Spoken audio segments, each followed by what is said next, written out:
ஒரு விபத்துல உயிர் பொழைச்சா நல்ல வேளைப்பா உயிர் பொழைச்சிட்டாரு அப்படின்னு தானே நிறைய பேர் சொல்லுவாங்க. ஆனா ஒருத்தர் ஒரு விபத்துல இருந்து உயிர் பொழைச்சார் அப்படின்றதுக்காகவே வாழ்நாள் முழுக்க அவர் அசிங்கப்படுத்தியிருக்காங்க. 1912ல பார்த்தீங்கன்னா ஒசோனோ அப்படின்ற ஒரு ஜப்பானியர் வந்து ரஷ்யாவில் ஒர்க் பண்ணிட்டு இருந்திருக்காரு. அவர் வந்து வீட்டுக்கு போகலாம் அப்படின்னு முடிவு பண்ணும்போது நம்ம ஏன் டைட்டானிக்ல போகக்கூடாது அப்படின்னு சொல்லிட்டு இங்கிலாந்துக்கு வந்து டைட்டானிக்ல வந்து ஏறி இருக்காரு. அதுக்கப்புறம் டைட்டானிக் கப்பலுக்கு என்ன நடந்துச்சுன்னு சொல்லிட்டு உங்களுக்கு நல்லாவே தெரியும். கிட்டத்தட்ட 700 பேர் வந்து அதுல இருந்து காப்பாற்றப்பட்டாங்க.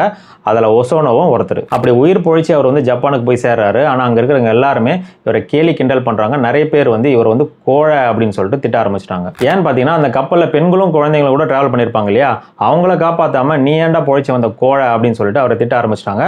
அவர் சாகிற வரைக்கும் அவருக்கு கோழைன்ற பட்டத்தோடவே செத்தாரு. ஆனா அவர் டைட்டானிக்ல இருக்கும் போதே நம்ம சாக போறோம் அப்படின்னு நினைச்சுக்கிட்டு அவங்க ஃபேமிலிக்கு வந்து ஒரு லெட்டர் எழுதியிருக்காரு. அந்த ஃபேமிலி வந்து 1999ல தான் அந்த லெட்டரை பிரஸ்ஸுக்கு வந்து சப்மிட் பண்றாங்க. அதில் என்ன எழுதியிருக்காரு பார்த்தீங்கன்னா, அந்த கப்பல் முழுகிறதுக்கு முன்னாடி நிறைய பேர் வந்து அவர் காப்பாற்றிருக்காரு. அது மட்டும் இல்லாமல் நிறைய லைஃப் போட்டை தண்ணியில் செலுத்துறதுக்காக அவர் ஹெல்ப்பும் பண்ணியிருக்காரு அப்படின்னு சொல்லிட்டு அதில் எழுதியிருக்கு. கடைசி நேரத்தில் ஒரே ஒரு லைஃப் போட்டில் ஒரு இடம் இருந்திருக்கு. அங்கே ஒர்க் பண்ண செக்யூரிட்டி ஆஃபீஸர் வந்து நீங்கள் அதில் போயிடுங்க அப்படின்னு சொல்லிட்டு அவரை வற்புறுத்துறதுனால தான் அவர் அதில் ஏறி உயிர் பொழைச்சிருக்காரு. அதுக்கப்புறம் தான் அவர் மேலே சுமத்தப்பட்ட கோழைன்ற பட்டம் வந்து போக ஆரம்பிச்சுது. சரி, உங்களுக்கு ஒரு கேள்வி, டைட்டானிக் படத்தை எத்தனை வாட்டி பார்த்துருப்பீங்க? டைட்டானிக் படத்தில் ரோஸ்க்கு பார்த்து வச்சிருந்த மாப்பிள்ளையோட பேர் என்ன? கமெண்ட்ல சொல்லுங்க பார்ப்போம்.